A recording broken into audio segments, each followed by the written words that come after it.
कैसे हो guys. Hopefully सब अच्छे हो गए। आज की वीडियो में मैं बताने वाला हूँ मेरे AIT 7 का रिव्यू। OMR भी चुरा ली भाई। तो ये है AIT 7। Paper was good but physics FTS से थोड़ी टफ आई थी।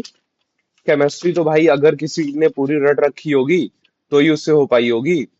और केमिस्ट्री मेरे को थोड़ी सी टफ लगी क्योंकि मेरे को बहुत अच्छे से रटा तो हुआ नहीं था। लेकिन भाई यहाँ पे गेम चेंजिंग ये है कि भाई ने जोलॉजी क्या ही बनाई थी भाई। जोलॉजी भाई टफेस्ट भाई। बायोटेक के 2 चैप्टर आ रहे थे। बायोटेक के दो ही हैं, क्या बात कर रहा हूँ। तो जो सेकंड वाला चैप्टर है ना भाई, उससे इनने क्या पेपर बनाया था भाई। मुझको हवा ही नहीं लग रहा था भाई, बायोटेक से इनने क्या बना दिया। भाई रुको मैं एक दो क्वेश्चन बताता हूँ पढ़ के।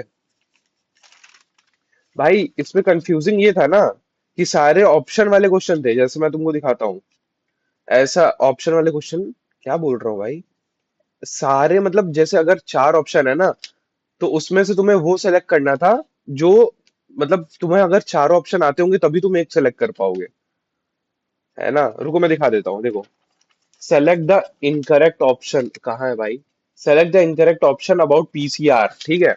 ये तो आसान है, मान लो, ठीक है। इसमें 4 ऑप्शन दिए हैं, है ना। उसमें तुम्हें एक सेलेक्ट करना है। अब ये देखो 174, क्वेश्चन नंबर 174 है।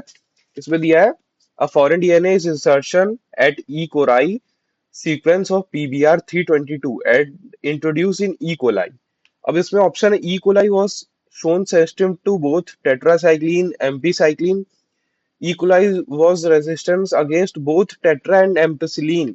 फिर third E. coli was shown sensitive to tetracycline and resistance against ampicillin। E. coli will show resistance against tetracycline only। भाई ऐसे ऑप्शन थे। अब मेरे को हवा ही ना लगे ये क्या चल रहा है। मैंने जितने भी पेपर दिए उसमें ऐसे ऐसे क्वेश्चन आई नहीं थे बायोटेक के। मुझको तो लग रहा है बायोटेक मुझे वापस पढ़नी पड़ेगी, पूरी पढ़नी पड़ेगी। मेरे को हवा ही नहीं लग रही क्या हो रहा है।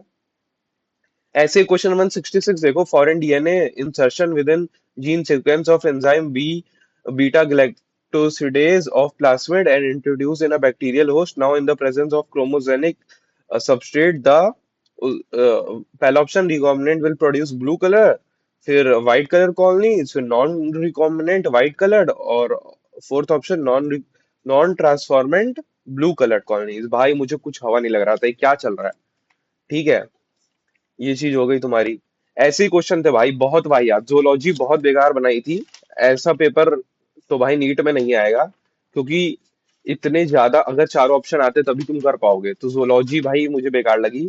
तुम लोग को जोलॉजी कैसी लगी एक बार कमेंट में बताना। ठीक है।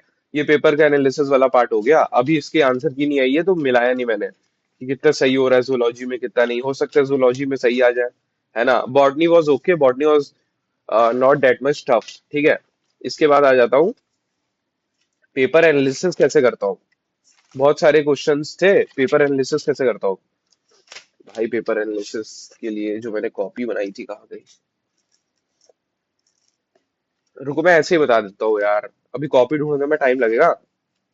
तो जैसे ये कॉपी है, मैंने एक ऐसी एक पतली सी कॉपी बनाई है।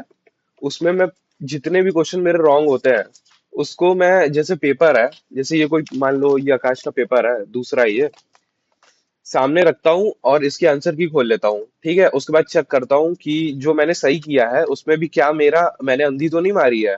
कहीं मैंने अंधी मार दी, ऐसे टिक मार दिया और वो सही हो गया और मैं आगे बढ़ गया। वो चेक करता हूँ, उसको वापस सॉल्व करता हूँ। और जो क्वेश्चन मेरे गलत हुए हैं उसको सॉल्व करता हूँ, और वो जो मेरी एक पतली सी कॉपी मैंने बनाई है ना उसमें लिख लेता हूँ। अब जब भी दूसरा पेपर होता है सेम चैप्टर्स का, तो बस मैं उसको पलटता हूँ। उसको पलट के देख लेता हूँ, क्योंकि उसके बाकी अलावा तो मेरे सारे सही हो रहे हैं ना। तो मैं बस उसी को पलटता हूँ और उसको देख लेता हूँ, और वही पढ़ के मैं चला जाता हूँ। और उससे ही मेरा काम हो जाता है, मेरे मतलब फिजिक्स हो जाती है। बाकी फिजिक्स पूरी पढ़ता हूँ, ऐसा नहीं है कि बस ये देख लिया और हो गया। उसके अलावा मैं मेड इजी से रिवाइज कर लेता हूँ। और फिर बस इतना इनफ है भाई फिजिक्स के लिए तो, कि जो पहले तुमने गलत किया उसको देख लो और मेड इजी से एक बार रिवाइज कर लो, और फिर उसके बाद पेपर देने जाओ। तो होपफुली इस वीडियो में तुम समझ गए होगे कि मैं कैसे मतलब चेक वो करता हूँ, क्वेश्चंस एनालाइज करता हूँ। और हाँ, होपफुली वीडियो अच्छी लगी होगी। और अभी आंसर की नहीं आई है, की आएगी तो टेलीग्राम, मेरे टेलीग्राम चैनल होगा, अबाउट सेक्शन में ज्वाइन कर लो, वहां मिल जाएगी।